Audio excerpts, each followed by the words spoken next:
Hello? Asan ka na ba? Pwede ba mamaya ka na tumawag? Nagmamaneho ko. Bilisan mo umuwi. Kailangan natin pumunta sa ospital. Na-aksidente si Mama. Ano?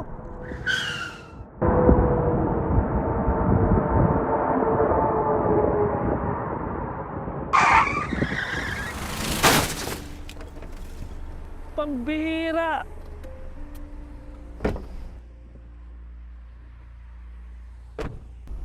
Patay. Hoy!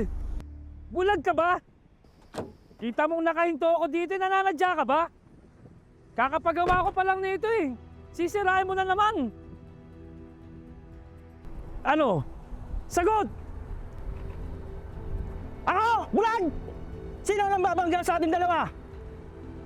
Di ba ikaw? Sino bulag sa atin ngayon?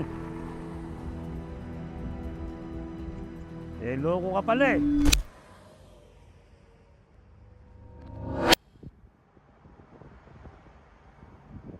Ano? Sagot! Pasensya na ho. Pasensya na ho talaga. Tutulungan ko na lang po kayo magpaayos na sira ng sasakyan. Sa susunod na lang po sana, sir. Magiging maingat na lang po tayo sa pagmamaneho. At salamat sa Diyos, ito lang inabot natin. Baka hindi pa tayo makaabot ng buhay sa ating mga pamilya. Tama ka. Pasensya ka na rin. Sa susunod, mas lalo kong aayusin ang pagmamaneho. Salamat ha.